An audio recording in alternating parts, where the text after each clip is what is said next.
Bonsoir, chers spectateurs, chers amis et fans de l'association ANSD.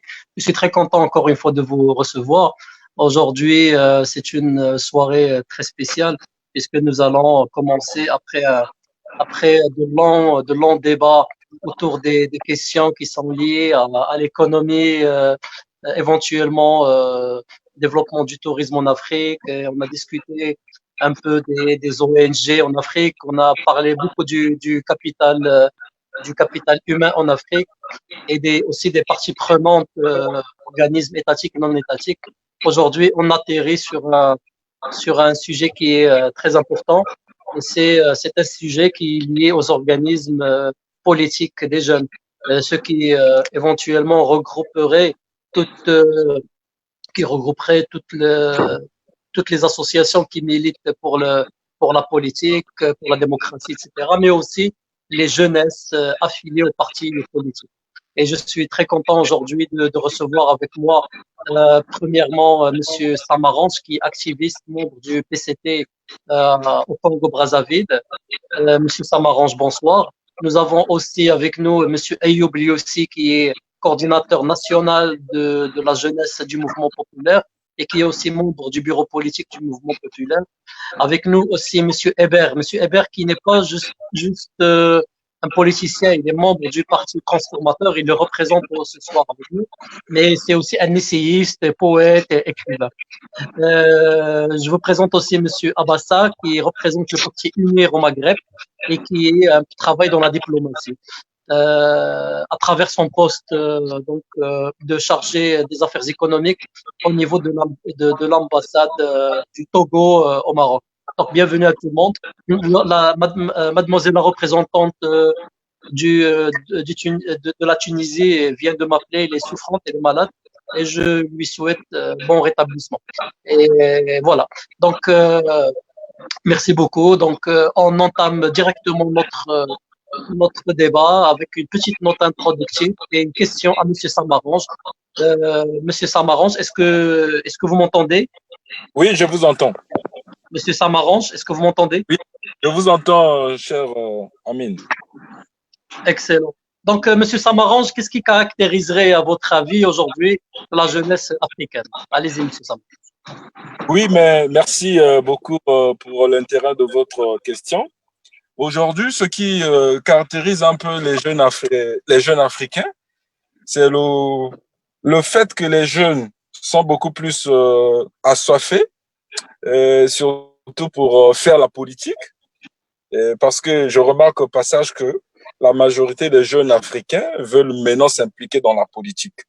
Et c'est une bonne chose parce que tout ce que nous demandons, c'est que nous, étant donné jeunes qui veulent faire la politique, surtout en Afrique, qui veulent s'identifier au cœur de l'Afrique en matière de politique, c'est que nous devons bien faire les choses comme nos peuples, surtout nos populations le souhaitent, dans le sens que il faudrait des jeunes capables, dynamiques, qui peuvent bien instaurer une bonne politique pour un État.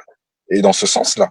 Donc, nous devons tous identifier, nous devons prendre en compte les difficultés, surtout les défis qui minent, qui gangrènent nos communautés, nos pays, surtout. Dans ce sens-là. Donc, surtout, nous partons un peu dans les rôles des structures politiques et qui constituent, par exemple, l'état de notre pays aujourd'hui. Et par exemple, je prends en compte de notre parti politique, le PCT, le Parti congolais au travail. Aujourd'hui, le parti constitue une majorité pour la bonne dirigeabilité, la bonne gouvernance d'un pays. Donc, c'est ce qui fait à ce que les jeunes puissent s'identifier, les jeunes puissent apporter des idées novatrices pour que le pays puisse être allé de l'avant. Et quand le pays va mieux, ça veut dire que le pays qui se fait partie du continent qui est l'Afrique, que l'Afrique que nous souhaitons bien le meilleur, ça veut dire que ces jeunes sont en train de donner une bonne forme pour que l'Afrique soit au cœur de l'action. Merci, Monsieur Samarange. Et je reviens au Maroc avec notre cher confrère, Monsieur Ayoub Liossi.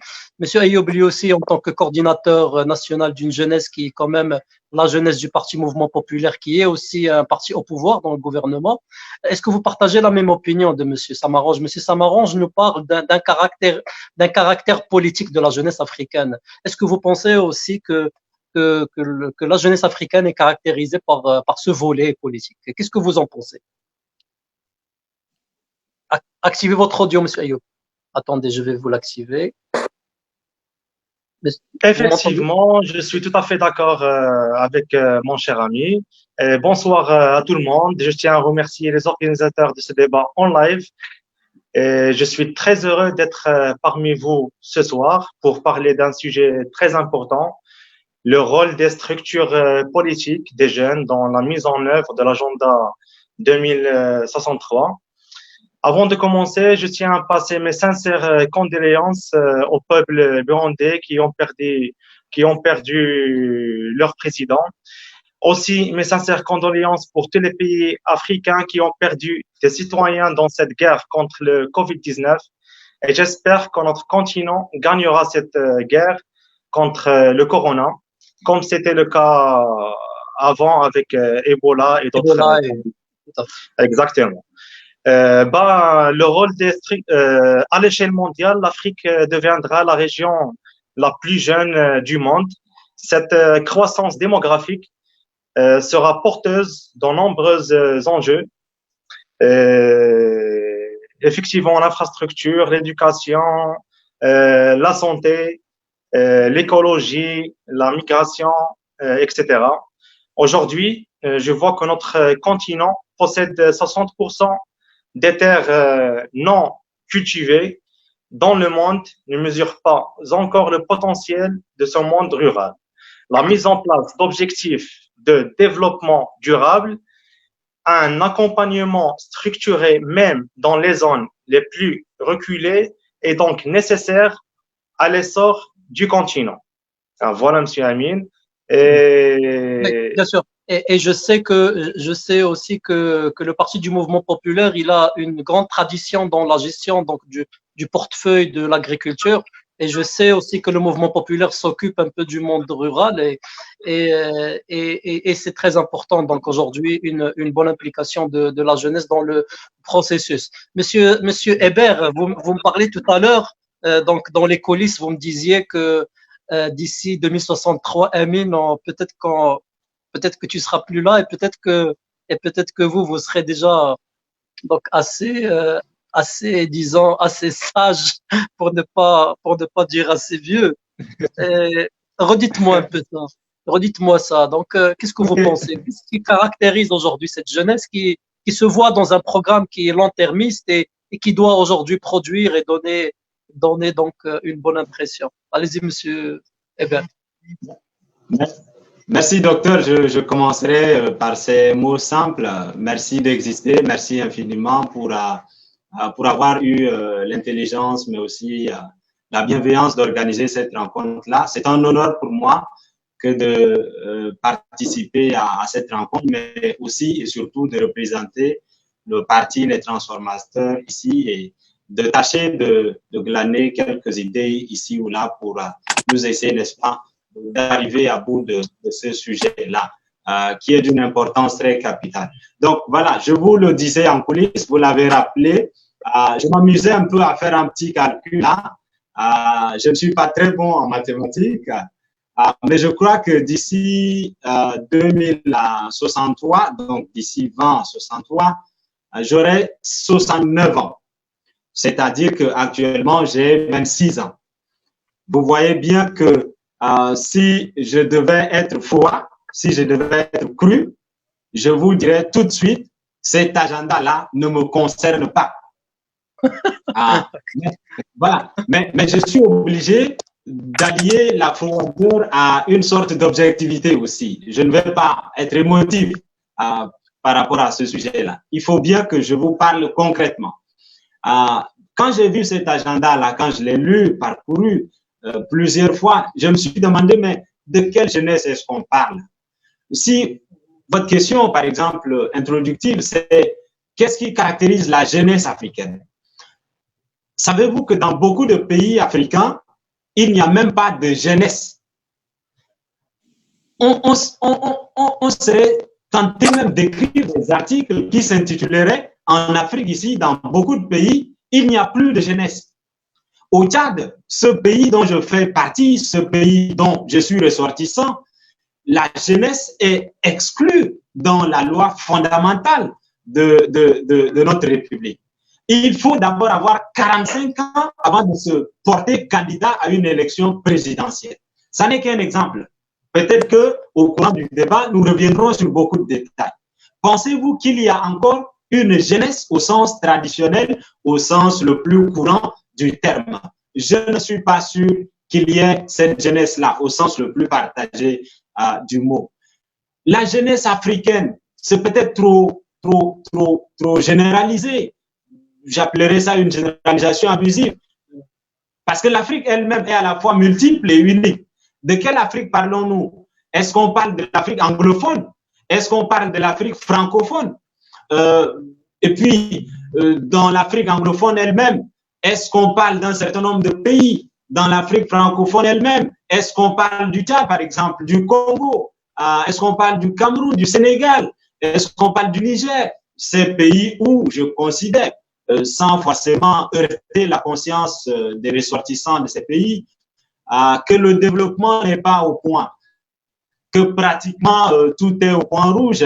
Je n'exagère pas, je mesure mes mots, mais je crois que la jeunesse dans ces pays-là, francophones globalement, ont ceci de particulier, ces jeunes, pardon, ont ceci de particulier qu'ils ont en commun des défis. C'est la recherche, c'est la question de l'emploi, c'est la question de la justice sociale, la recherche de la justice sociale. Et on viendra à ça. Et on viendra à ça, la question de l'emploi et de la paix sociale en profondeur dans le premier axe de la discussion. Donc, vous avez déjà dépassé le temps alloué à l'introduction. On va, si vous permettez, on va aller à Monsieur Abassa. Monsieur Abassa, vous êtes, merci. Merci à vous. Monsieur Abassa, vous êtes représentant un peu du Togo au Maroc, représentant de l'UNIR, qui est le parti majoritaire au Togo. Je sais que vous avez eu une belle expérience au Maroc, mais aussi dans les autres pays africains, et vous êtes aussi spécialiste des questions liées à l'économie et à l'emploi. Donc, Monsieur Abassa, je vous ai laissé à la fin, donc c'était pas gratuit, c'était exprès, c'était pour vous donner la possibilité de faire un petit rétro et me dire vraiment qu'est-ce que vous en pensez de cette jeunesse. Est-ce que vraiment on peut dire qu'il n'y a pas une jeunesse en Afrique? Est-ce que vous êtes d'accord que les politiques aujourd'hui, ils ne donnent pas d'importance donc aux jeunes? Est-ce que vous pensez aussi que la vision de la jeunesse, elle est un peu dans le sens de retarder un peu à 45 ans et que les plus jeunes n'ont pas beaucoup d'oxygène? Est-ce que vous êtes d'accord avec Monsieur Dan et avec Monsieur Samaranch? Allez-y, Monsieur. Oui, merci, Monsieur Ayoub. Et avant de commencer le sujet tel que vous l'avez posé, j'aimerais joindre ma voix à Monsieur Ayoub pour présenter mes sincères condoléances effectivement au peuple frère de Burundi pour avoir perdu leur président. Effectivement, ils sont en train de traverser une période un peu difficile et nous souhaitons que cette malaise qui vient de frapper leur pays ne se transforme pas en problème politique. Effectivement, par rapport à la question que vous venez de poser, je risque d'aller un peu en contre-pied par rapport à mes prédécesseurs pour les rassurer qu'il y a une jeunesse africaine. Cette jeunesse existe bel et bien. Si je prends déjà sur le plan démographique, actuellement, 60% de la population africaine a moins de 24 ans. Donc, c'est une jeunesse. C'est une jeunesse potentielle qui est écoutée. Si je prends le cas de mon pays, qui est beaucoup écouté. Et par rapport à cet agenda 2063, la jeunesse a participé, la jeunesse africaine a participé beaucoup à l'élaboration de ce document. Ce document qui recadre, qui a une vision pour toute l'Afrique d'ici 2063. Cette vision qui a été rédigée par des associations des jeunes qui se sont associés à nos dirigeants, à nos institutions, pour réaliser ce document, ce plan de développement, que si je peux dire ainsi, se base beaucoup plus sur la jeunesse et les enfants. Et quand on parle d'enfants aujourd'hui, si un enfant qui vient d'être naître aujourd'hui, qui vient de connaître la vie aujourd'hui, aura 43 ans en 2063. Donc, cette jeunesse est beaucoup plus impliquée que les personnes qui ont rédigé le document, qui sont en partance. Si je le dis ainsi, parce que, par exemple, 2063, moi, j'aurai 73 ans. Donc, je serai presque vieux. Mais il y a une jeunesse qui arrive et nous devons apprendre de nos anciens, faire ce que nous pouvons, amener ceux qui nous suivent à s'impliquer beaucoup plus pour que cet objectif soit atteint en 2063. Alors, ce qui nous ramène à la vraie question introductive après ces 18 minutes de débat.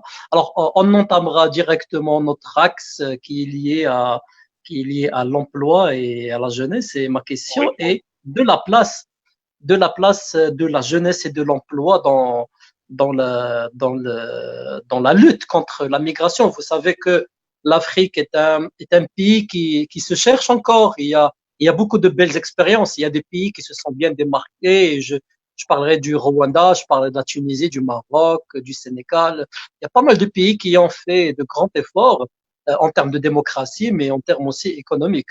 Et il y a aussi le Togo qui fait beaucoup de belles choses dernièrement, le Tchad aussi, le Congo-Brazzaville avec lequel le Maroc il a signé pas mal de conventions. Et moi j'ai visité le Congo-Brazzaville dernièrement et j'ai vu qu'il y avait pas mal de choses qui se font.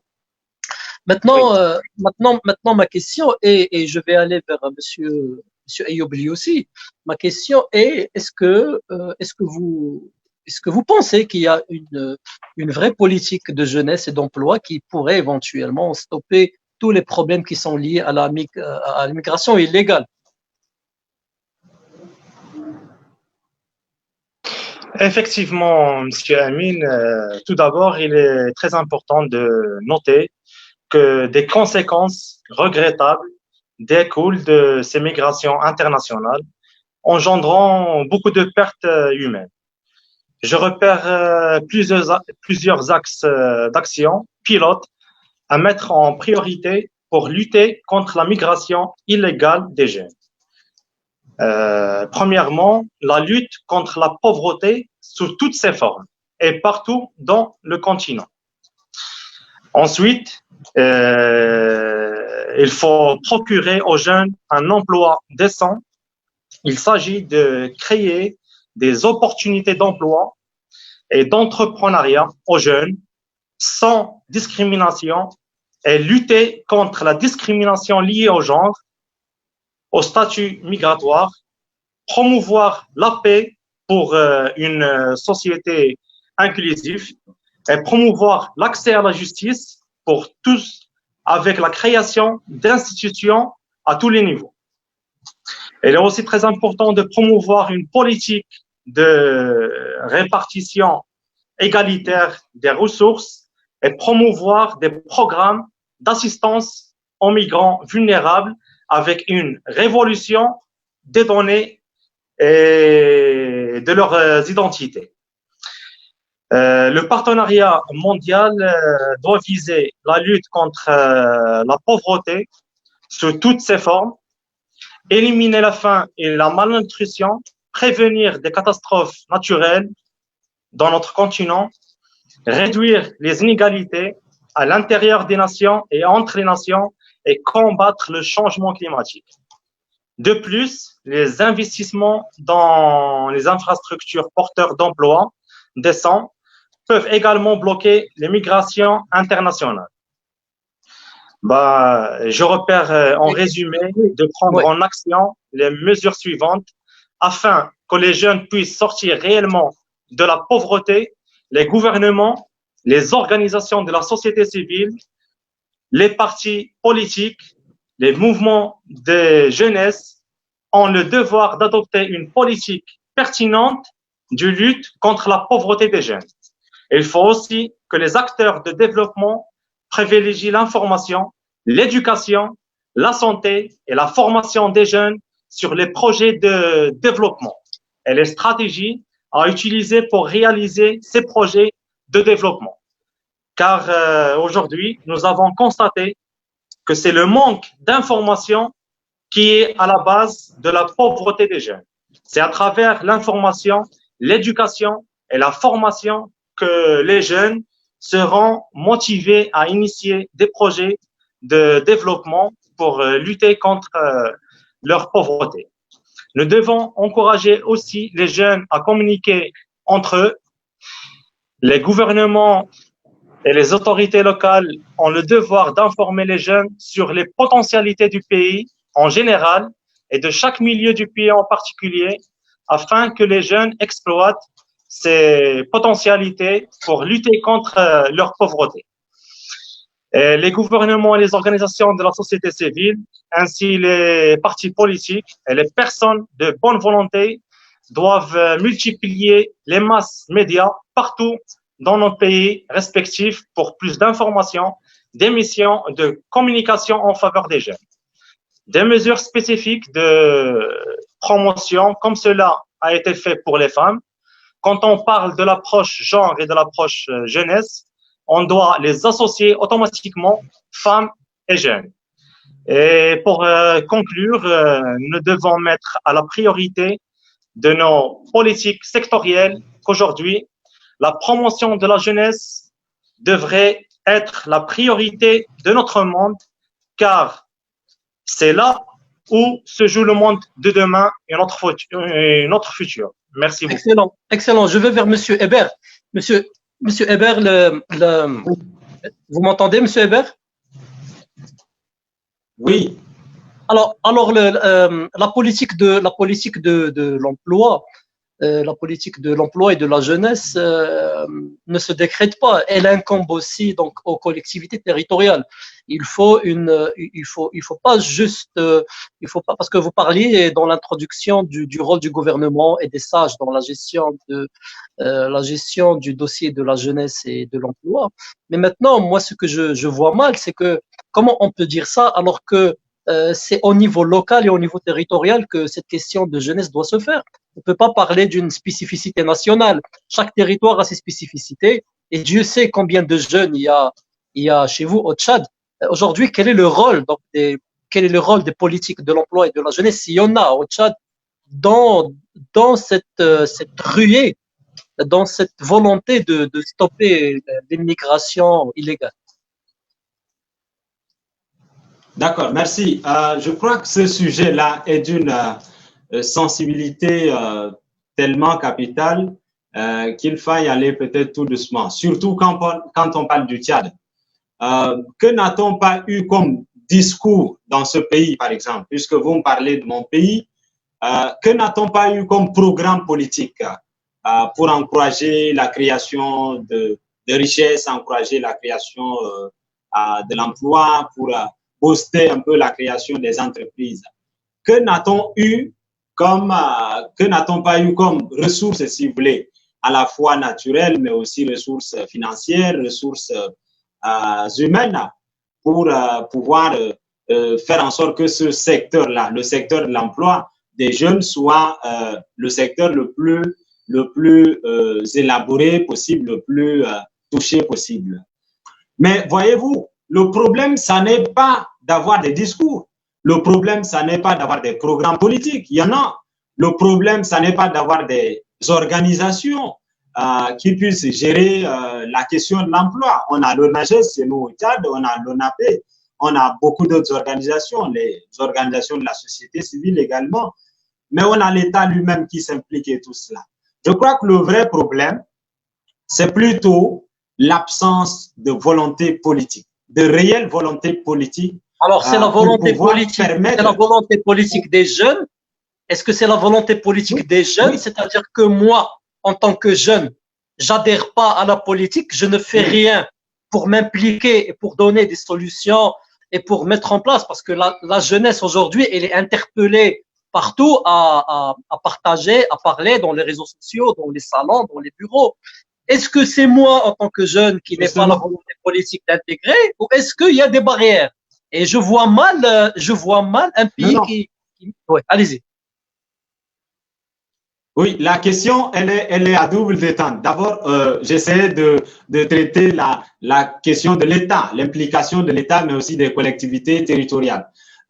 Il est aujourd'hui, et c'est une citation de Kofi Annan que je reprends, il est aujourd'hui généralement admis que c'est l'État qui doit soutenir le citoyen, non pas l'inverse. Généralement admis, d'accord? Ça, c'est la première, si vous voulez, façon de toucher la question de l'emploi. Sans l'État, sans la volonté réelle de l'État, qui est l'émanation donc de la volonté de tout le monde, je ne suis pas sûr qu'on puisse épuiser ou ne serait-ce qu'aborder simplement même la question de l'emploi. Je crois qu'au Tchad, il n'y a pas une bonne volonté, la bonne volonté politique du côté du gouvernement, et ça n'est pas une accusation, si vous voulez, fortuite. J'ai fait partie de ces jeunes-là qui ont fini leurs études, mais qui aujourd'hui voient l'intégration à la fonction publique comme une sorte d'esclavage, comme une sorte de servitude, et qui n'ont pas non plus la possibilité de pouvoir entreprendre.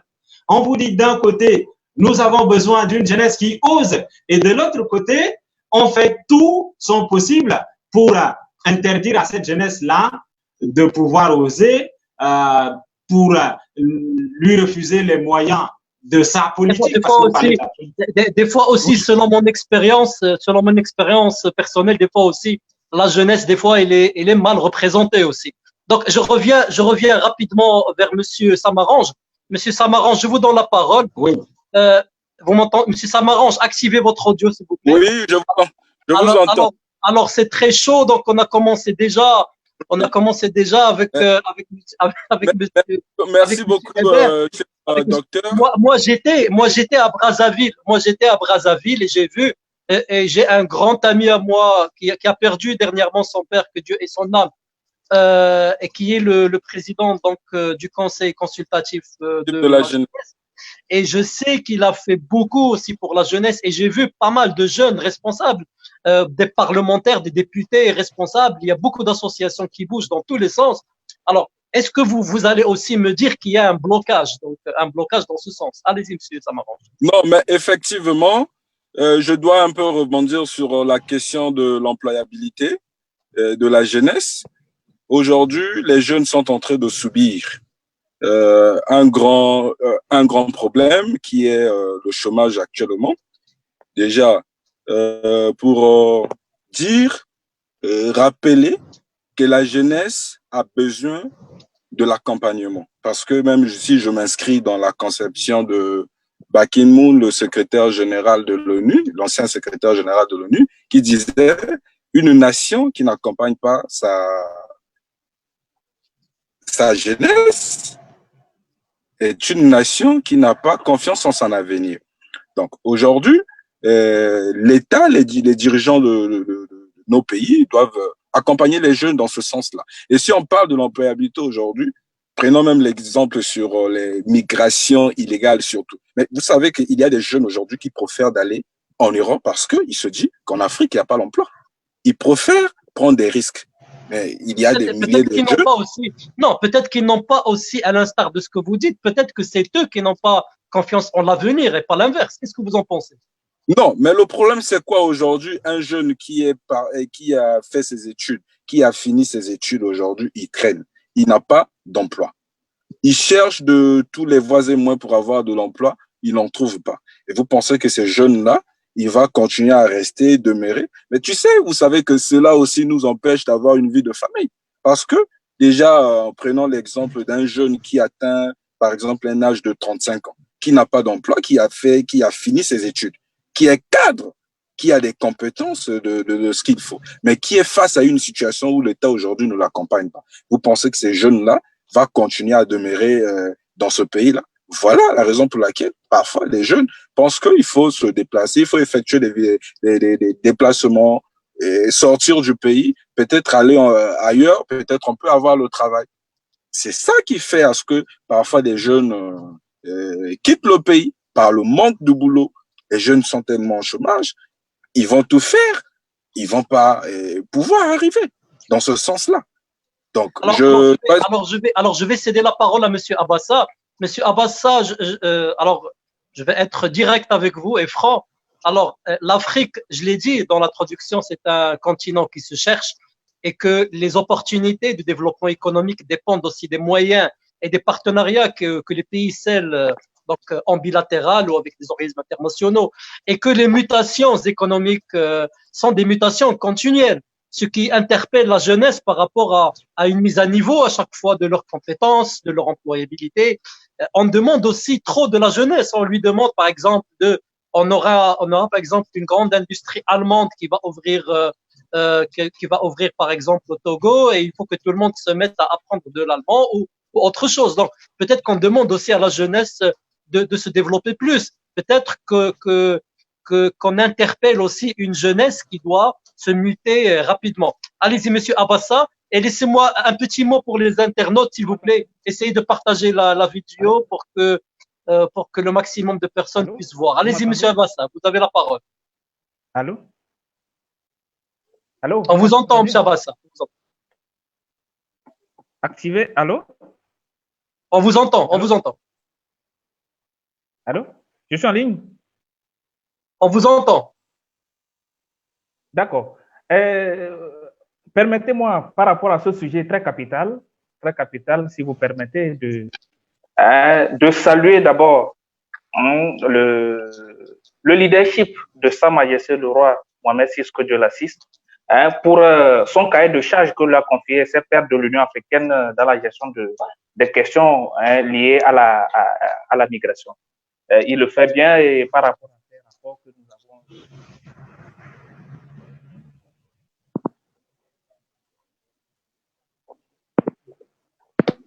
comme on appelle, à la position du territoire marocain, mais aussi à sa valeur qu'il incarne en matière du capital humain.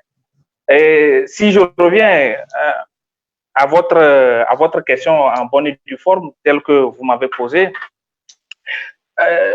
la question de l'Afrique et de sa jeunesse, c'est une question vraiment capitale. Nous le reconnaissons tous. Et si je prends par exemple le cas du Togo, nous avons une jeunesse qui fait de la pression. Une jeunesse qui fait de la pression sur plusieurs plans. Et si je prends sur le plan économique,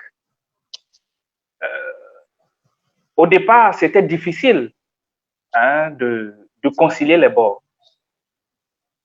Parce que la formation à l'université, il y a un problème d'adéquation entre emploi et formation. Allô? Allô? On vous entend très bien, Monsieur Abassa. On vous entend très bien. D'accord, ok, merci. D'accord. Donc, il y a une question d'inadéquation entre l'emploi et la formation qui avait posé un problème. Mais actuellement, nous sommes dans une idée de réorientation des jeunes diplômés vers l'emploi. Mais aussi, il y a une partie de la population de cette jeunesse qui, difficilement, il faut les amener à s'aligner à la politique publique.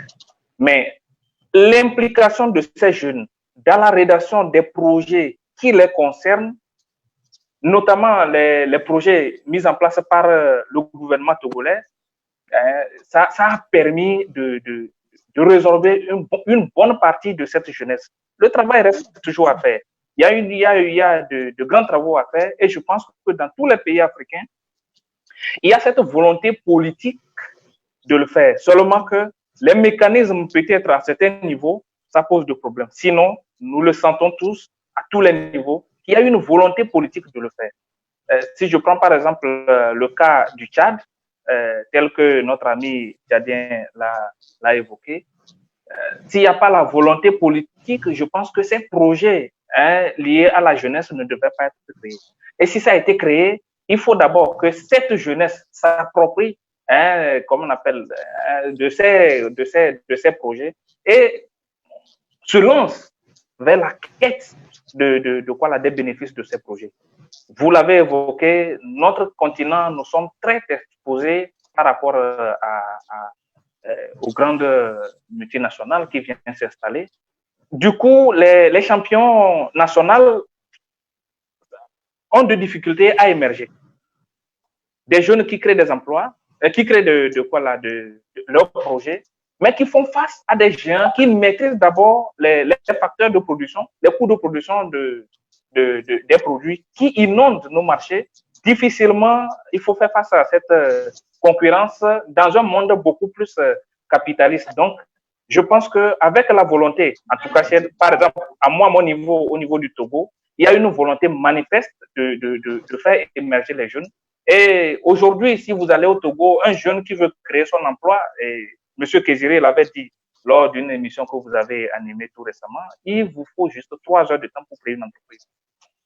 Et il y a un guichet unique de création d'entreprises au Togo. Au-delà de ça, il y a des financements, par exemple, par rapport au projet national, comme on appelle les projets publics.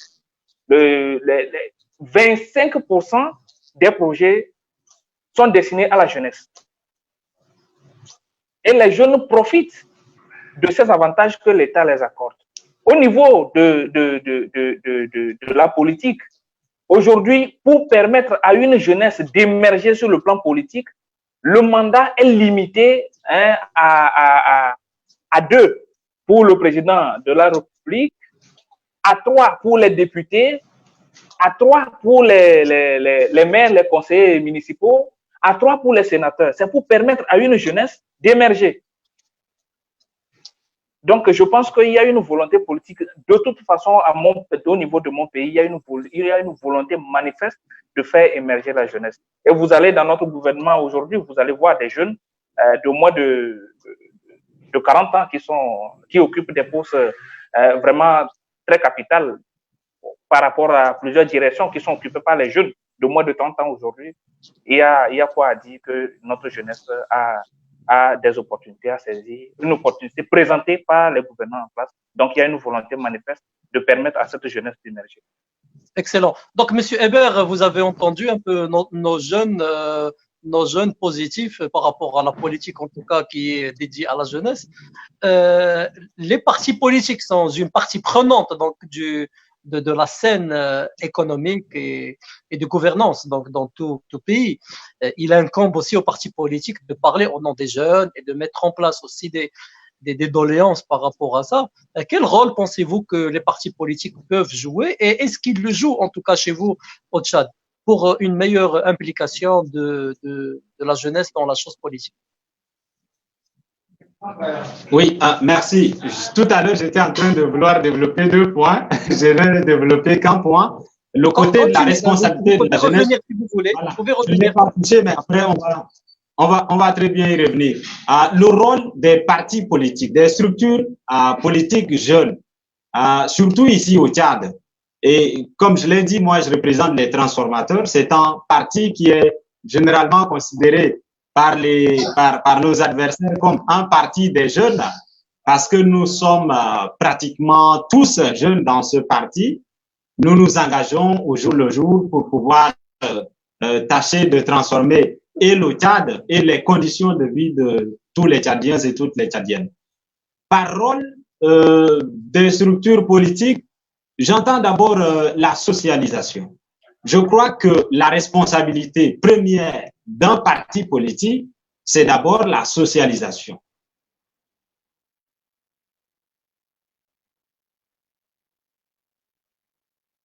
La socialisation repose sur les transformateurs globalement, priorité de toutes les priorités.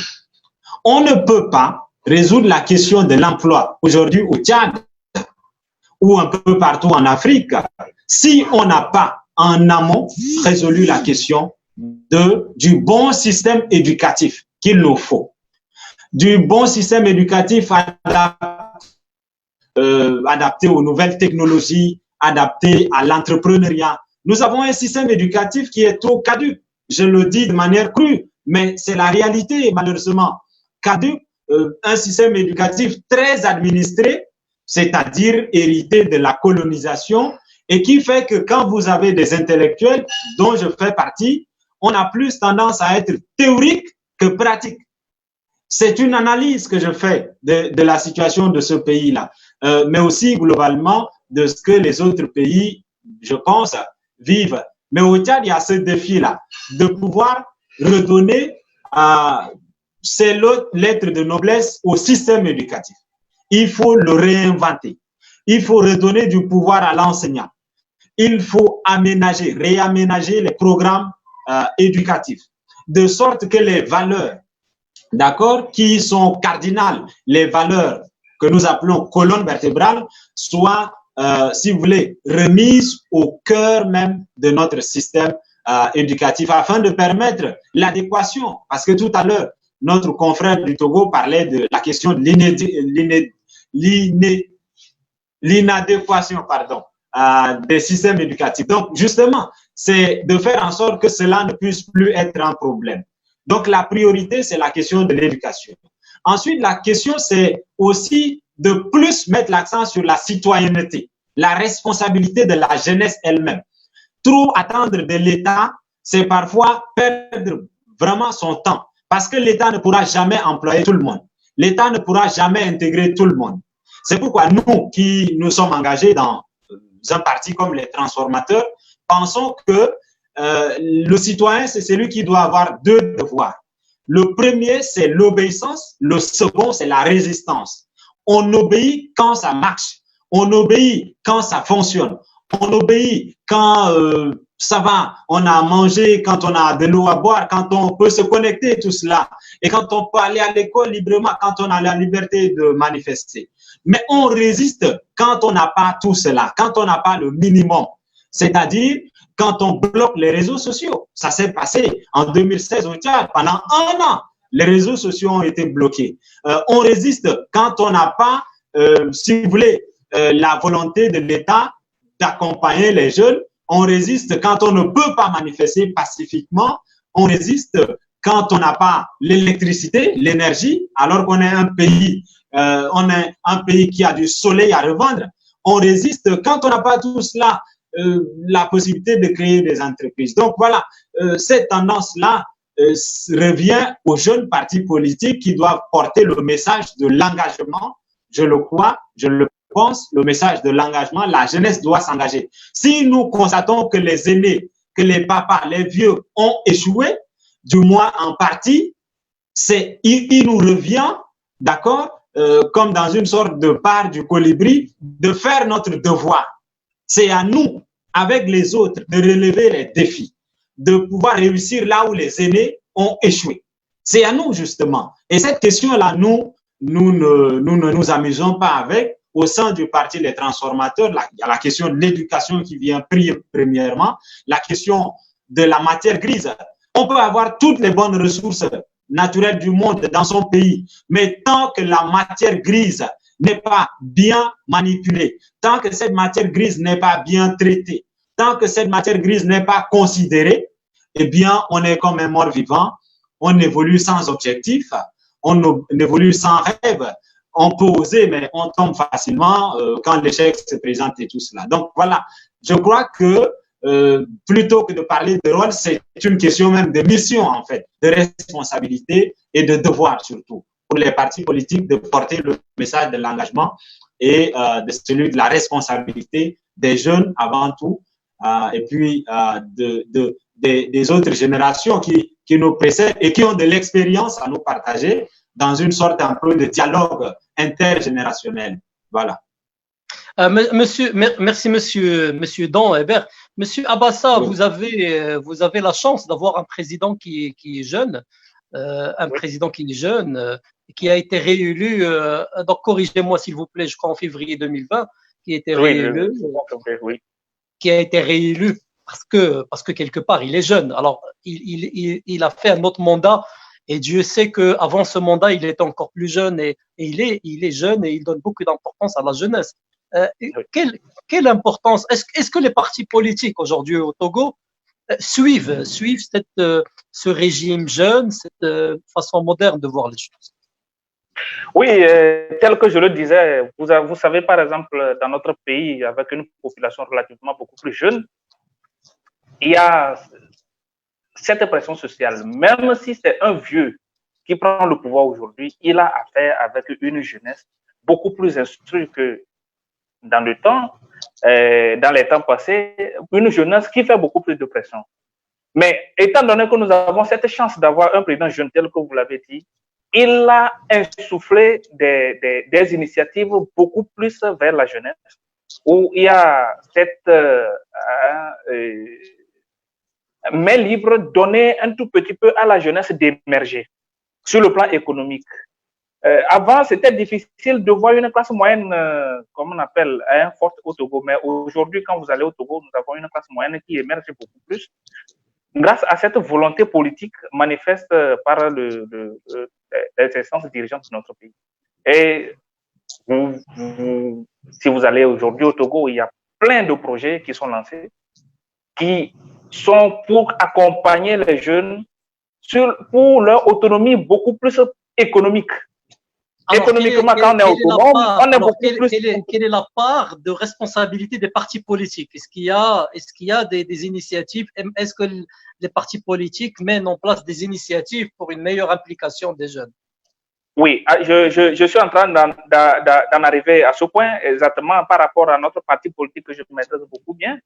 Il y a un mouvement de la jeunesse qui a été créé au sein du parti qui donne la voix à ces jeunes de s'exprimer beaucoup plus librement, sans oublier qu'il y a ce côté un peu,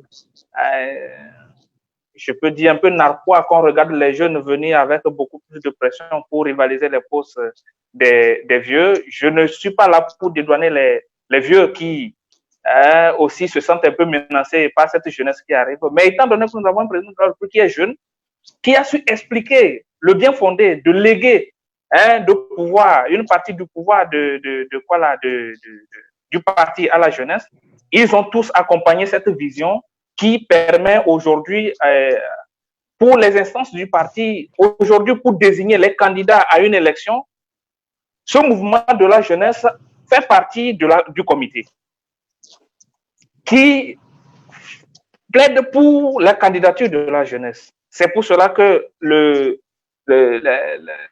législatif qui vient de se passer en février, comment on appelle, en 2019 dernier, 2018, fin 2018, vous verrez qu'il y a une bonne partie de la jeunesse que leurs candidatures ont été acceptées.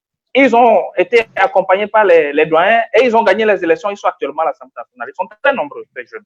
Au niveau des élections locales, il y en a plein des jeunes qui sont devenus des maires des communes aujourd'hui et des délégués, des conseillers municipaux qui sont là aujourd'hui, qui soutiennent cette politique nationale qui est là.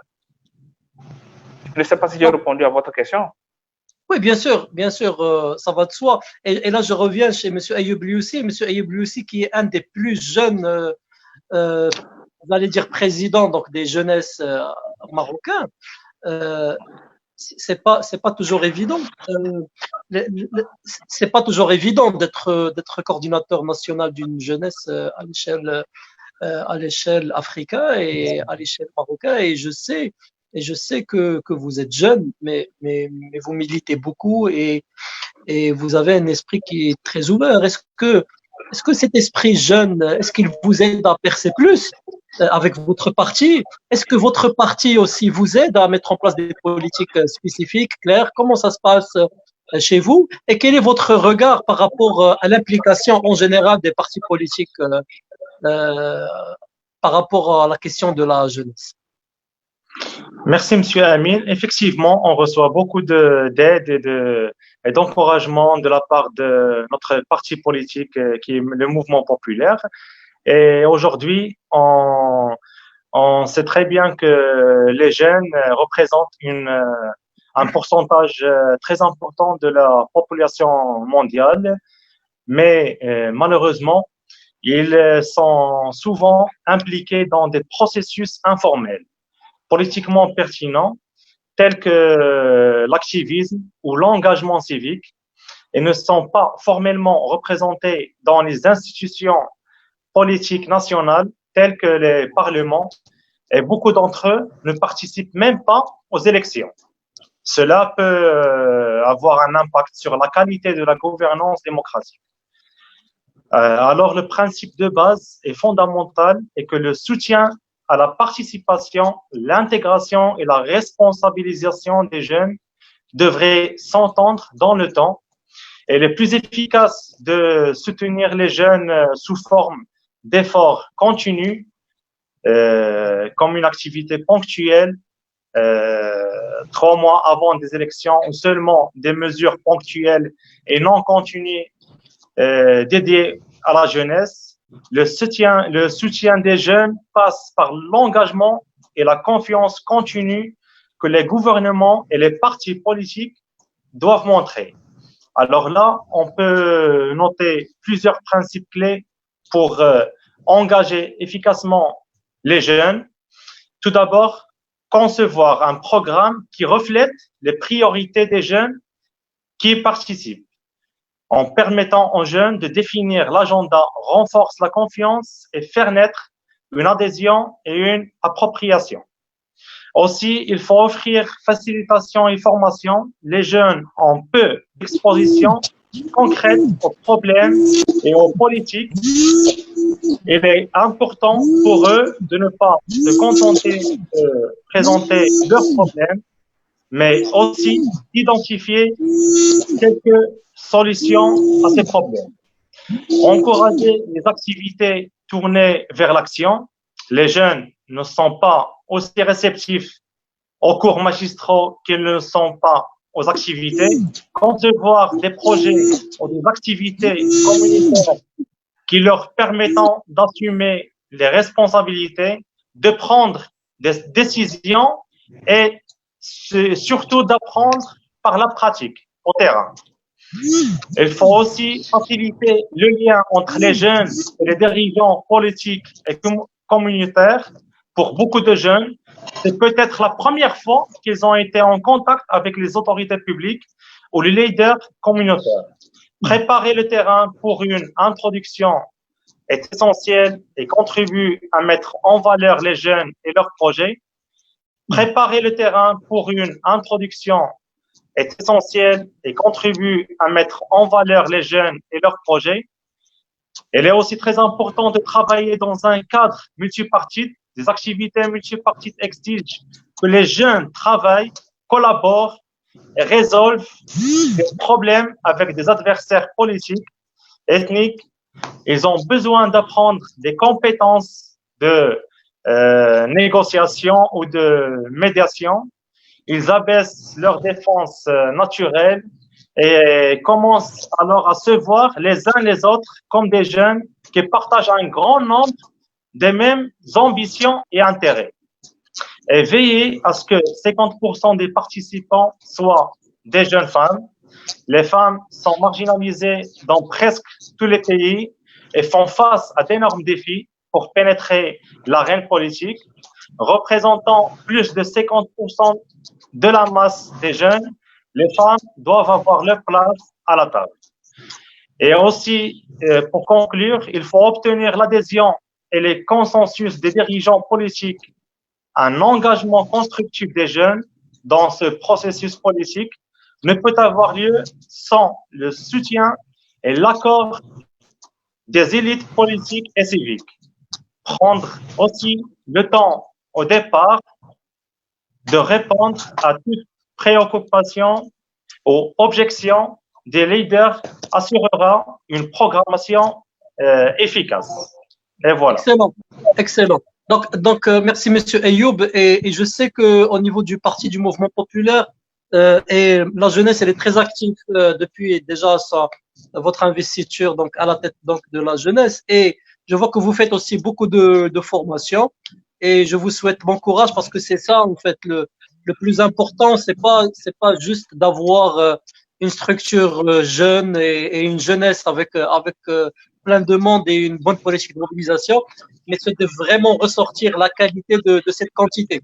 Et là, je reviens chez mon frère, Monsieur Dan Hébert. Monsieur Dan Hébert, vous avez parlé tout à l'heure d'un point qui me sonne à la tête encore, c'est que la jeunesse est là aussi la caractéristique de la défense, la caractéristique de l'offensif et du militantisme. Aujourd'hui, comment ces structures de jeunes peuvent militer pour arracher ce pouvoir? Parce que des fois, même si la volonté y est, même si le fond y est, même si les moyens et les ressources y est, des fois les jeunesses sont défaillantes. Alors, aujourd'hui, chez vous au Tchad, je sais qu'il y a beaucoup de jeunes qui bougent et qui veulent aussi entamer un processus politique. Comment ces jeunes, à travers les structures qu'ils représentent, peuvent mettre de la pression? Bien, la pression, elle est très diversifiée aujourd'hui au Tchad. Du côté de la jeunesse, bien entendu, vous l'avez relevé. Mais je ne suis pas sûr que cette pression-là continue si on ne règle pas la question de l'unité. L'unité de ces jeunes-là qui s'engagent. Aujourd'hui, il y a ce qu'on appelle activisme sur les réseaux sociaux, mais aussi dans la vie pratique. Il y a les jeunes qui s'engagent dans les associations, donc dans la société civile. Il y en a comme moi qui s'engagent dans les partis politiques. Il y en a qui sont aussi, si vous voulez, des jeunes qui évoluent de manière indépendante. Mais pour ce même but-là, celui de mettre de la pression sur le pouvoir en place, sur le système en place afin de changer. Comment voyez-vous cette pression? Parce que très souvent, on entend par pression quelque chose de négatif, mais peut-être que la pression peut être dans le sens de la participation, donc dans les réunions, dans les panels, etc. Oui. Donc, pas nécessairement la pression. De plus en plus, les jeunes s'engagent aujourd'hui. Je crois qu'il y a, depuis quelque temps en tout cas, une sorte de culture politique qui s'est installée au sein de la jeunesse tchadienne. Culture politique, la conscience politique également, le fait de débattre sur des questions à la fois fâcheuses, mais des questions aussi objectives, des questions sensibles. Hein? Au Tchad, ces questions-là sont par exemple la question du fédéralisme, la question du Nord-Sud, la question de chrétiens musulmans ici ou là. Aujourd'hui, les jeunes prennent de gros risques pour débattre, pour se regarder droit dans les yeux et puis se parler, mais très franchement. Cette pression fait que moi, j'ai de l'espoir. J'ai de l'espoir en cette jeunesse qui se lève. J'ai de l'espoir en cette jeunesse qui se réveille, même si je lui demande de faire plus que ça, plus que ce qu'elle fait, plus que ce qu'elle fait dans les associations, plus que ce qu'elle fait dans les partis politiques.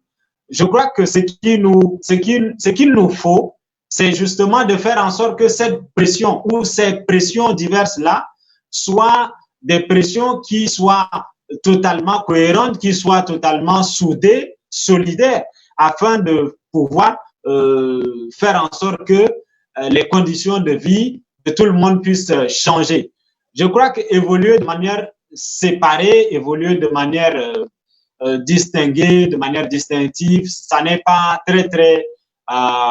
ça n'aide pas la lutte collective, mais il faut plutôt aller de manière collégiale, de manière collective pour pouvoir impacter positivement notre société.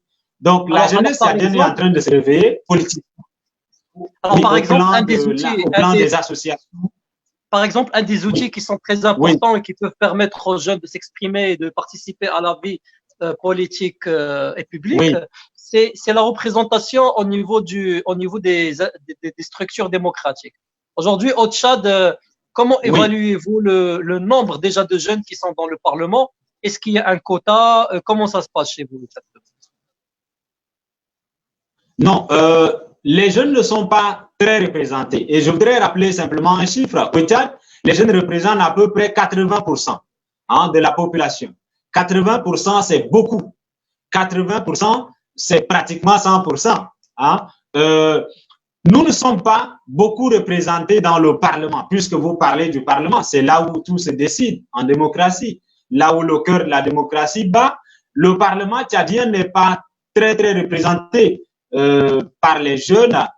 Il ne reflète pas, si vous voulez, plus ou moins les aspirations des jeunes, et ça pose un sérieux problème aujourd'hui, même dans la définition de la politique de l'emploi, dans le contrôle de la politique de l'emploi, parce que l'un des devoirs du Parlement, ou si vous voulez, l'une des missions du Parlement, c'est de pouvoir contrôler l'action gouvernementale. Donc, quand la jeunesse n'est pas très représentée, non seulement au niveau du Parlement et au niveau du gouvernement, le contrôle demeure insignifiant, il n'est pas très efficace et ça n'arrange pas les jeunes. Je crois que les élections est-ce qu'il y a une politique de quota? Est-ce qu'il y a une politique de quota au Tchad, par exemple? Oui, le quota, on parle ici ou là, par exemple, du terme de parité. On met plus l'accent sur le terme parité, hommes-femmes et tout cela. La jeunesse, oui, globalement, est plus invitée à s'investir, à se lever pour pouvoir se frayer un chemin. Mais en fait, dans le concret, on n'a pas de quota, on n'a pas une forte représentativité des jeunes dans le Parlement et de manière globale dans les institutions qui nous gouvernent. Et ce n'est pas plutôt bon pour notre démocratie qui est à la fois naissante mais vieille aussi. Parce que depuis 90, M. Déby est là depuis 1990 et contrairement au régime précédent, ce régime se veut plutôt démocratique. Il se veut un régime qui repose sur le droit. Et donc, je crois qu'il y a plus de travail à faire de ce côté-là pour faire en sorte que la jeunesse soit plus écoutée, que la jeunesse soit plus entendue, que ses aspirations et ses attentes soient vraiment prises en compte. Et c'est l'essentiel. Nous sommes en train de lutter pour non seulement faire en sorte que la jeunesse soit davantage représentée, parce qu'elle est la majorité de ce pays, plus que la majorité, mais que cette jeunesse soit de plus en plus responsable face aux défis actuels, face aux défis de l'heure, justement. Merci. Monsieur Abassa, comment ces structures de jeunes peuvent un peu influencer les politiques dédiées à l'emploi en Afrique en général? Parce que j'ai vu un peu que par exemple au Tchad, c'est 80% de la jeunesse. Et là, je me dis, 80% de la jeunesse, c'est aussi, je sais pas, mais c'est 80% ça doit être 80% des bonnes politiques qui sont dirigées vers les jeunes et les jeunes femmes aussi. Comment voyez-vous ça? Oui. Comment ces structures, elles peuvent, d'une façon bien sûr pacifique et rationnelle et raisonnable, comment ils peuvent décrocher ces lois en leur faveur, ces politiques en leur faveur en tout cas. Ah oui, je vous remercie. Je pense que nos dirigeants doivent comprendre tout d'abord, nos dirigeants doivent comprendre que si les jeunes ne sont pas impliqués d'une manière officielle, ces jeunes vont se frayer des chemins pour s'impliquer. Je prends le cas de Yanama et de Balai Citoyen dans deux pays que vous connaissez très bien, le Sénégal et le Burkina Faso. Ces deux organisations de la jeunesse qui ont fait pression sur des régimes qui ont fait partie des chefs d'État. Donc, je pense que ces chefs d'État, ces dirigeants doivent comprendre que l'implication de cette jeunesse, c'est d'abord primordial. Et je reviens par rapport à cette jeunesse qui, d'une manière pacifique, peut influencer, comment on appelle, cette décision en leur faveur, par le Parlement d'abord, s'ils sont vraiment représentés, tels que nous le voyons dans notre pays. Au niveau des institutions décentralisées, telles que les communes et autres, mais aussi la société civile, les organisations, les ONG des jeunes, qui doivent vraiment faire pression sur ces dirigeants. Une pression beaucoup plus dans des négociations et non une pression de rue ou bien une idée révolutionnaire, loin de là. Une pression qui doit amener cette partie des personnes beaucoup plus âgées qui voient un peu cette jeunesse comme on appelle, une couche menaçante au niveau des postes. Mais avant d'en arriver là, il faut que cette jeunesse soit bien formée et que cette jeunesse soit bien consciente. L'idée du patriotisme s'invite à ce niveau. Il faut être un vrai patriote, avoir une idée beaucoup plus de nationalisme ou de panafricain, comme on appelle, pas panafricain chauvin, mais un panafricain beaucoup plus réfléchi, un panafricain, pas forcément dans les dénonciations pour dénoncer, mais un panafricain qui dénonce ce qui n'est pas bon, mais qui propose en plus et félicite ce qui est déjà fait du bon, qui est déjà bon. Donc, je pense que avec cette idée, si les jeunes s'approprient cette idée, à mon humble avis, je pense que nous pouvons faire pression pour en arriver à un niveau beaucoup plus représenté dans l'aspect politique et beaucoup plus sur le plan économique. Et c'est ce qui est plus important sur le plan économique. Alors, Monsieur Ayoub, vous travaillez aussi en synergie avec pas mal d'associations. Je sais que vous êtes de la région de Sfro et que vous vous êtes développé aussi dans le secteur sportif, déjà diplômé dans le secteur sportif et je sais aussi que vous supportez aussi l'équipe du basket de Sfro. Et vous savez très bien aujourd'hui que les jeunesses politiques ou les partis politiques ne peuvent pas vivre sans les associations et les autres structures politiques. Aujourd'hui, vous ouvrez vos portes aussi à ces gens, mais qu'est-ce que vous pouvez dire par rapport à ça? Qu'est-ce qui manque à ces associations? Comment ces structures ils peuvent vraiment influencer le bon devenir de la politique de l'emploi et de la jeunesse? Merci, Monsieur Amin. Effectivement, les associations ont un rôle très important pour encourager les jeunes à participer, à pratiquer les différents politiques. Et la crise de l'emploi persistante en Afrique comme au Maroc et exige des politiques d'emploi plus efficaces, y compris des programmes de formation et un soutien à la recherche d'emploi. Ce projet abordera la crise au moyen de recommandations visant à améliorer les politiques d'emploi en Afrique francophone. Cependant, il est intéressant de mettre à la tête aussi que le problème en Afrique, ce n'est pas forcément le chômage, mais plutôt le sous-emploi. Notre rôle en tant que mouvement de politique de jeunesse est d'influencer efficacement pour faire d'abord l'action sur ce qui est essentiel et fondamental, qui est l'éducation de base. Les pays négligent souvent les éléments qui sont pourtant essentiels à un avenir prometteur. L'éducation devrait préparer l'enfant à faire preuve de souplesse à l'âge adulte pour pouvoir s'adapter à l'évolution.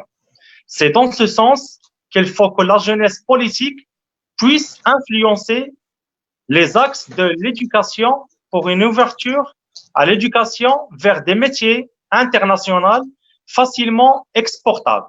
Autrement dit, un jeune Africain aujourd'hui doit avoir la compétence de travail de chez lui à l'aide des outils numériques pour générer de la valeur.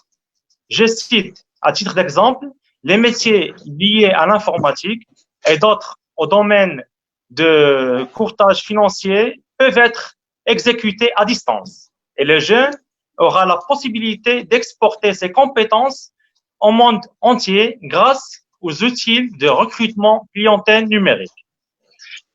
L'éducation aussi et la formation aux nouveaux métiers est un axe qui doit être accompagné avec des actions concrètes pour favoriser l'accès au crédit et l'inclusion financière pour élargir l'accès au crédit afin que les entreprises et les entrepreneurs puissent être compétitifs et profiter rapidement des opportunités offertes par le marché.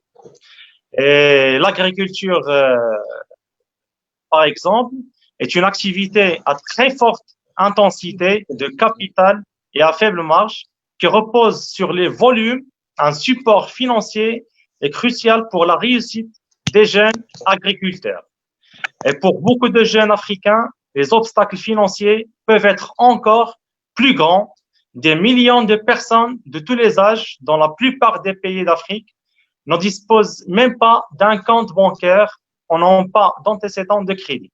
On pourrait cependant assister à des évolutions rapides dans ce domaine grâce aux innovations technologiques dont le commerce a tiré parti les pays du continent. Il faut noter aussi que les pays africains imposent aux entrepreneurs des réglementations plus contraignantes. On prend l'exemple au Mozambique, un investisseur doit effectuer 14 démarches distinctes pendant 153 jours en moyenne pour déclarer une entreprise. Tandis qu'en Sierra Leone, une société peut avoir à payer en taxes professionnelles une somme équivalente à 164% de ses bénéfices bruts. Je cite aussi l'exemple de Rwanda, qui a réformé des tribunaux et ses procédures douanières. Au Rwanda, c'est 24 heures pour la création d'une entreprise. Non, exactement, c'est 24 heures, oui. Et au Togo, c'est mieux, 3 heures. 3 heures. Non, mais, oui, bien sûr. mais ça c'est magnifique. Alors, je vais revenir à ce point parce que je ne savais pas. Je pensais que le Rwanda était parmi le top 10, mais je vois que en 3 heures, dites-vous. Ok. Oui. Je reviens vers ça. On laisse Monsieur Ayoub finir et je reviens vers ça. D'accord. Monsieur Ayoub, vous permettez qu'on interagisse avec Monsieur Abassa rapidement et revient vers vous. Vous permettez? Ah, bien sûr, oui. Allez-y, Monsieur Abassa.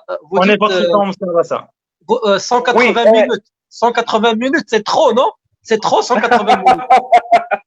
Oui, en fait, et cette politique dont je viens de dire tout de suite de création des entreprises, c'est vraiment faciliter à la jeunesse. Et si on dit que 3 heures pour créer des entreprises, et c'est en un seul lieu, il y a un guichet unique de formalité des entreprises qui s'appelle Centre de formalité des entreprises.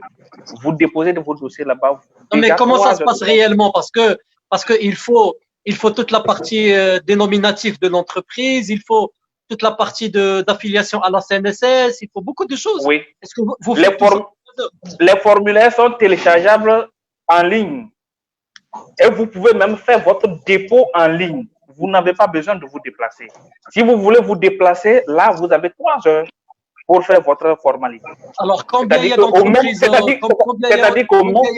au Togo? Oui, c'est-à-dire c'est au même guichet, quand vous allez, vous trouverez les gens qui s'occupent de questions de l'impôt qui sont là-bas, les représentants de l'Office togolais des recettes, les représentants, tout est mélangé à ce niveau où c'est bien organisé. Quand vous arrivez, vous déposez votre dossier en 3 heures déjà, vous avez votre entreprise. Et ça marche toujours, vous pouvez vérifier. Si vous voulez créer une entreprise au Togo, restez ici au Maroc, allez-y sur le site du Centre de formalité des entreprises, créez votre entreprise au Togo. Alors, combien il y a à peu près d'entreprises de TPE chez vous au Togo? Je ne sais pas si vous avez le chiffre. Oui, non, je n'ai pas le chiffre en tête, mais cela a permis au Togo d'être placé comme le pays le plus réformateur de l'Afrique par le classement Doing Business. Le pays le plus réformateur de l'Afrique pour Doing Business de 2019. Troisième au monde. Ça fait que le Togo a fait un bond de classement général en termes de climat des affaires. Qui est dû à quoi exactement? Quels sont les secteurs clés? On est parti dans le côté économique, donc, mais rapidement, quels sont les secteurs clés aujourd'hui du développement togolais? Rapidement. Le secteur clé qui est lancé actuellement, qui est beaucoup plus accompagné par l'État, où les facilités sont beaucoup plus données, c'est l'agriculture. L'agro-business. Oui, l'agriculture.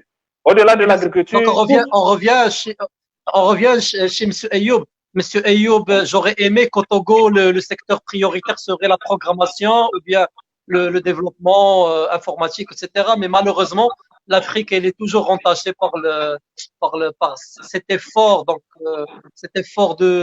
aussi d'adaptation climatique et Dieu sait que les pays africains, pour sortir donc de ce soi-disant sous-développement, ils doivent diversifier leurs économies. Allez-y, finissez, Monsieur Ayoub, votre analyse.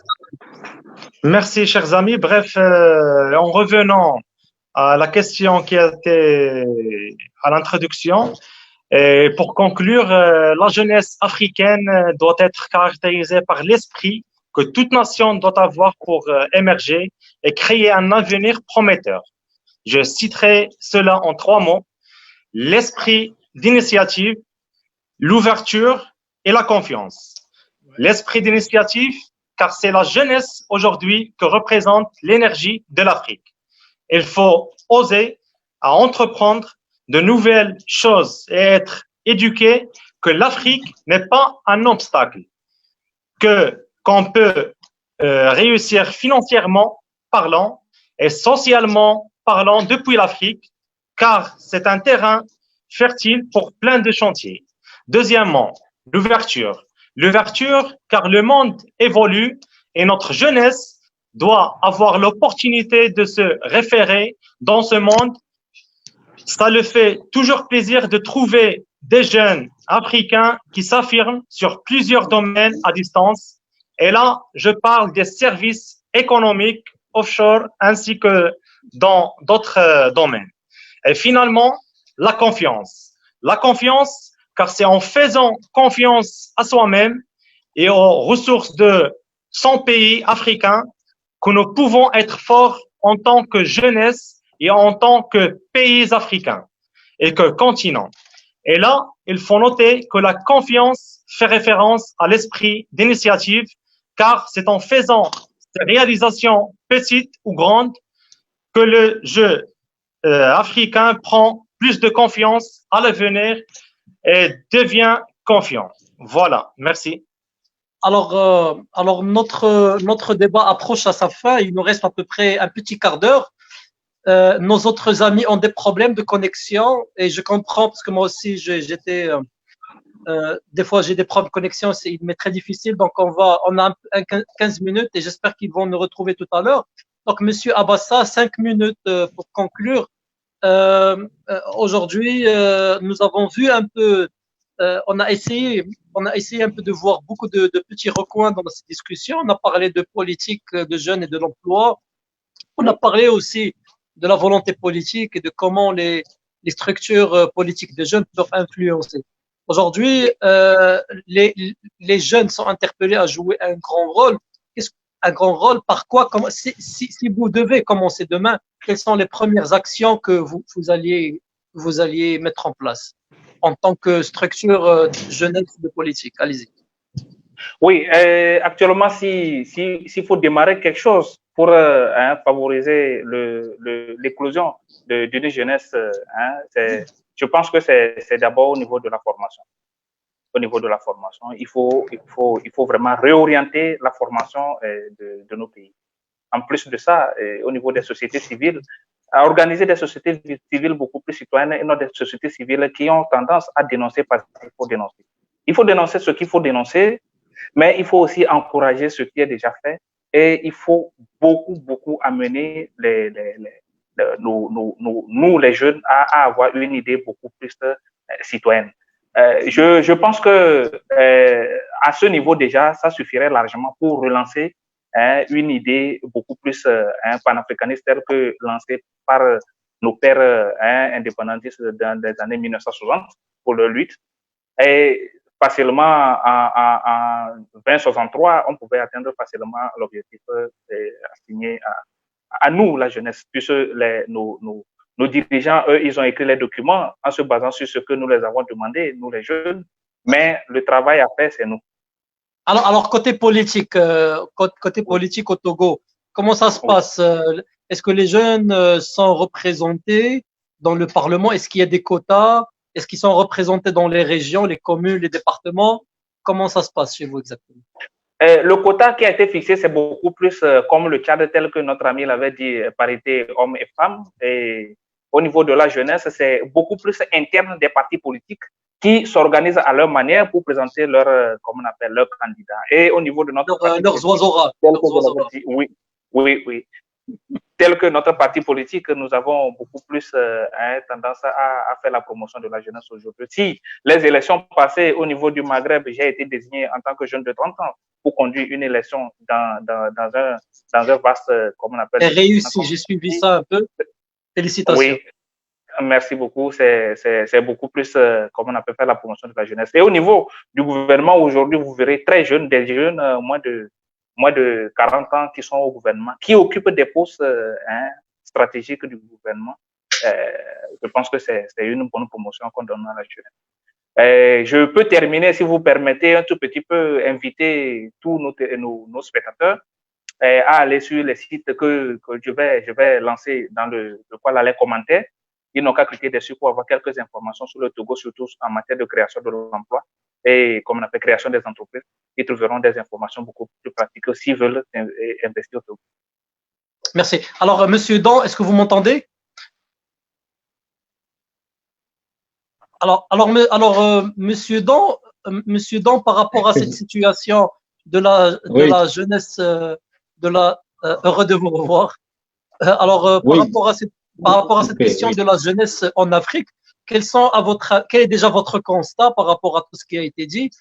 Et pour conclure, je vous laisse 5 minutes pour nous parler un peu des actions à mener par les structures politiques des jeunes, que ce soit au niveau du Tchad ou que ce soit à l'échelle africaine, pour une meilleure implication et une mise en valeur donc, des politiques dédiées à l'emploi et à la jeunesse. D'accord, merci. Je crois que de manière générale, les jeunes dont je fais partie souffrent de ce que moi j'appelle les syndromes de neutralité, les syndromes de l'indifférence, les syndromes de, si vous voulez, du silence complice ou coupable en fait. Nous avons souvent tendance, et notre compatriote du Togo, je l'appelle compatriote parce qu'il est d'Afrique et du monde, compatriote au sens de ce que Montaigne appelait la patrie. Donc, je crois que nous avons plus tendance à accuser l'État qu'à nous mettre en difficulté nous-mêmes. Qu'à nous autocritiquer. Voilà, nous critiquons facilement, mais nous ne faisons pas la critique de notre esprit, le plus souvent.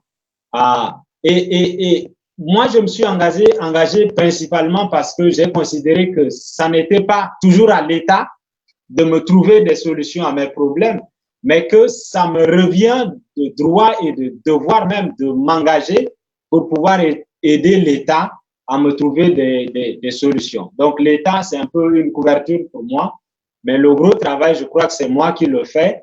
Le gros travail, je crois que ce sont les jeunes qui le font.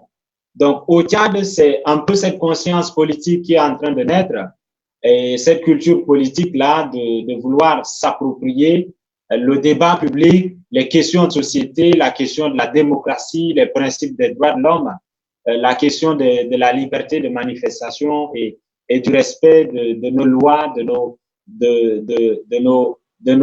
nos principes et tout cela.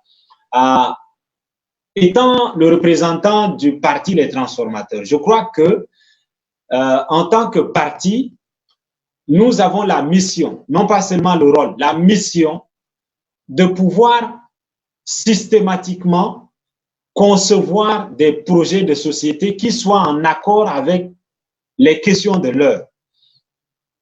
Projet de société de nos jours, ça doit être un projet qui doit toucher la question de l'environnement, par exemple, la question de l'éducation, arrimer à la question des nouvelles technologies, de l'information. Il faut dire aussi que l'environnement et que le travail sur l'environnement peut aider aussi considérablement dans la création des emplois, essentiellement les emplois verts.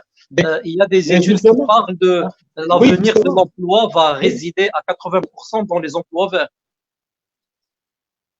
Absolument, parce qu'aujourd'hui, l'un des problèmes qui font que les jeunes davantage quittent le continent africain, c'est aussi la sécheresse, c'est la famine. Donc, quand on ne règle pas cette question environnementale, on ne peut pas tout de suite dire qu'on a trouvé la solution à la crise de l'emploi. Donc, je crois qu'un parti politique responsable aujourd'hui doit traiter de cette question de l'environnement, avoir une politique, un projet de société environnementale qui soit crédible et durable pour pouvoir atteindre au moins quelques objectifs ici dans l'agenda 2063. La question de l'éducation, c'est une question très sérieuse. La question des programmes éducatifs, la question de la mission, de la fonction de l'enseignant dans le système éducatif, la question du rôle et de la place des jeunes dans les sphères de décision, c'est très capital. Quand un jeune se rend compte que les vieux, souvent caciques, ne lui laisse pas la place, eh bien, c'est à lui de pouvoir se lever. Quand il se rend compte que le président ne fait pas son travail et qu'il a l'âge, par exemple, de se porter candidat, il faut bien qu'il se manifeste. Quand il se rend compte que son maire n'est pas pourvu qu'il lâche prise aussi, parce que peut-être que même en tant que maître, parce que très souvent c'est une question d'esprit. Peut-être que vous allez donner la responsabilité à un jeune de 25 ans qui ne va pas vouloir quitter son poste pour 120 ans aussi. Ah, mais justement. Donc la jeunesse, c'est une culture. Donc, on ne va pas reprocher aux vieux le fait de ne pas vouloir quitter le pouvoir et puis lutter pour arriver là et pour ne plus quitter. Donc, cette dialectique-là, ce problème-là, on doit pouvoir aussi le régler. Donc, je crois que davantage, les jeunes doivent être responsables de leur propre destin, responsables de leur avenir, responsables de leur sujet, de leurs questions d'actualité et tout cela. Je vais peut-être terminer sur la question de cet agenda-là, sa faisabilité, son employabilité, mais aussi sa mise en œuvre. Je l'ai rappelé à l'entame de mon intervention, j'aurai 69 ans si je suis encore en vie en 2063. Donc, peut-être que au sens strict du mot, je ne serai plus jeune, mais j'espère être là pour dire j'ai fait ce que je pouvais faire. J'ai donné le meilleur de moi-même. Je me suis engagé. Je n'ai pas été neutre. Je n'ai pas été silencieux. Je n'ai pas été indifférent. Je me suis engagé. J'ai fait ma part du colibri avec les autres, aux côtés d'autres personnes pour pouvoir arriver au stade où j'en suis et au stade où mes enfants ou mes petits-fils en seront. Donc voilà. Moi, je crois que le parti politique Les Transformateurs se met les bouchées doubles pour pouvoir non seulement glaner les idées dans cet agenda-là pour pouvoir asseoir un système politique qui soit crédible et durable pour le peuple tchadien, mais aussi pour pouvoir aller au-delà de ce pays. Ce que j'appelle le panafricanisme, ce que vous avez nommé panafricanisme, non pas dans une exclusion, non pas dans un rejet systématique des autres de l'Occident, mais un panafricanisme qui accepte que les autres viennent l'enrichir, qui accepte que les autres viennent lui apporter ce qu'il n'a pas forcément. Hein? Nous sommes dans un monde qui se veut universel et les valeurs des droits de l'homme aujourd'hui nous interpellent tous, quelle que soit notre couleur de peau, quelle que soit notre origine sociale ou notre origine en termes d'études et de tout cela. Donc, voilà, merci pour cette occasion, merci pour cette opportunité. J'ai eu un souci de connexion en dernière minute. Là, avant de remercier, attendez. Est-ce que une question directe, est-ce que vous pensez que ce que nous sommes en train de faire à l'ANSD, est-ce que ça pourrait être aussi un premier jalon pour le développement donc de l'Afrique? Est-ce que vous y trouvez? Est-ce que vous pensez qu'en militant à côté de nous dans l'ANSD, est-ce que ça permettra aussi à donner un coup de main dans l'atteinte donc de tous les objectifs, pas nécessairement de l'agenda 2060? Absolument, je crois que, et je le dis sincèrement, sans embâche, sans langue de bois, je crois que c'est très important de pouvoir passer la parole aux jeunes Africains aujourd'hui. Parce que si les jeunes ne parlent pas, si les jeunes ne discutent pas, si les jeunes ne débattent pas, non seulement de cet agenda-là, mais aussi d'autres questions telles que la question du réchauffement climatique ou la question de l'environnement, eh bien, on ne pourra pas atteindre cet agenda-là. On ne pourra pas réaliser les objectifs fixés dans cet agenda. Donc, le travail que l'ANSD fait, c'est un travail qui, pour moi, est le travail le plus fondamental. C'est le travail d'interpellation, c'est le travail de la critique de l'esprit, mais aussi la critique objective de ce qu'il se passe autour de nous, un peu partout. C'est le travail de la formation des opinions aussi, non pas de l'opinion, parce que dire seulement opinion au singulier reviendrait à imposer une seule façon de voir les choses. Mais je crois que c'est d'encourager la formation des opinions, la formation des idées, et puis simplement de pouvoir faire en sorte que les jeunes puissent être davantage audacieux, qu'ils s'approprient leur époque, leur temps, leur sujet, et c'est très important. Ce que vous faites, Merci beaucoup, ce monsieur que Hébert. nous faisons, parce que je suis déjà avec vous, c'est très important. C'est le travail le plus important. Oui. Merci, monsieur. Alors un mot de la fin. Alors, je vais faire un petit tour de table, 1 minute maximum par panéliste. Alors, je commencerai par qui? Alors, vous avez beaucoup parlé parce que vous étiez absent un peu, monsieur Dan. C'est pour ça qu'on vous a donné un peu la parole. Maintenant, Oui, donc, c'est on vrai. s'approche à la fin. Donc, alors, je laisserai la parole à Si Ayoub. Si Ayoub, une petite minute de la fin. Allez-y, monsieur Ayoub. Oui, monsieur Amin, vous entendez? Je vous entends très bien. Allez-y. Une petite minute de la fin avant de conclure. Très bien. Pour conclure, je reviens toujours aux 3 éléments que j'ai cités. C'est pour un avenir prometteur. Il faut un esprit d'initiative, l'ouverture et la confiance. Et aussi, j'aimerais bien citer qu'il était vrai à dire que le retour du Maroc à l'Union africaine était une décision bien réfléchie de Sa Majesté le roi Mohamed VI et courageuse en même temps, ce qui a permis à notre pays de retrouver sa place naturelle dans sa famille africaine, mieux d'être à l'extérieur. Ce retour qui a jeté les fondements d'une coopération sud-sud solidaire et mutuellement bénéfique sous le leadership du roi Mohamed VI a permis au Maroc de faire entendre la voix de l'Afrique au niveau international, en plus d'assurer la promotion du développement économique au continent grâce aux investissements dans certains pays d'Afrique. Voilà, monsieur Amin, et je vous remercie énormément pour la chance. Merci, je vous en prie. Oui. Merci. Alors, je vais vers monsieur Abassa. Monsieur Abassa, je vais vous laisser une petite minute pour conclure. Allez-y. Dites-nous tout. D'accord. Pour une conclusion, 1 minute, c'est trop peu pour moi, mais je vais essayer de me contenir dedans. Et ma minute, je souhaiterais plutôt la consacrer à une réponse que je devais donner à un internaute qui a posé une question par rapport, comme on appelle, à notre démocratie au Togo. Je tiens à les rassurer que le Togo est sur une bonne base démocratique et c'est ce qui fonde même la base économique du Togo. Nous sommes en train d'émerger, pas parce que nous avons une politique comme Marcel, mais plutôt une politique beaucoup plus assainie, qui donne la voix à tout le monde de parler. Ça fait que on donne la parole à tout le monde. La démocratie, c'est bien au Togo. Et sur le plan économique, le positionnement géographique du Togo offre beaucoup plus d'opportunités à tout investisseur de venir investir. Donc, comme on appelle, l'agenda 2063, c'est beaucoup plus économique. Donc, nous tendons la main à tout Africain, à tout investisseur qui veut venir investir au Togo. Il y a la porte est vraiment grandement ouverte. Et je suis à la disposition de tout le monde. Tous ceux qui n'ont pas accès au point d'investissement au Togo, ils peuvent passer par moi. Je suis là pour les aider à frapper les bonnes portes.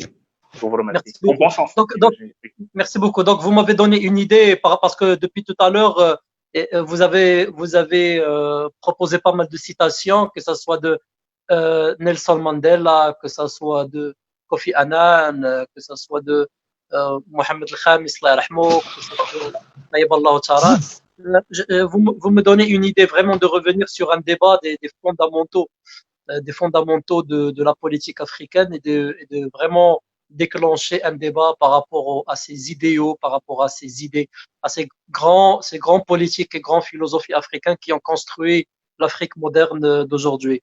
Donc, avant de vous quitter, premièrement, je prie le bon Dieu pour que ce malaise du coronavirus nous laisse un peu tranquilles. Je prie pour tous ceux qui sont morts à cause de ce virus, que Dieu les prenne dans sa vaste miséricorde. Pour ceux qui sont malades aussi et qui sont atteints, que ce soit du Covid ou d'autres maladies, Dieu sait combien il y a de maladies aussi dans le monde. Je prie Dieu pour qu'il les aide à être sur pied et à revenir sains. Je tiens aussi comme en tout cas après chaque vidéo, chaque live de, de, de donner mes condoléances à tous nos frères africains par rapport à tous les leaders qui nous ont quittés. Et Monsieur Pierre Nkurunziza, il nous a quittés, un jeune président aussi qui nous a quittés à cause d'une crise cardiaque. Donc mes condoléances à tous nos confrères burundais et nos consoeurs burundaises. Et je vous donne rendez-vous, Inch'Allah, la semaine prochaine avec un autre débat que nous allons demain mettre sur notre page ou bien après-demain. Cela dépendra du temps. Voilà. Merci beaucoup à tous. Et Monsieur Ayoub, vous ne nous avez pas dit long sur votre réunion du bureau politique. On va en parler après. Allez, à très bientôt et merci beaucoup. Merci. Merci à vous.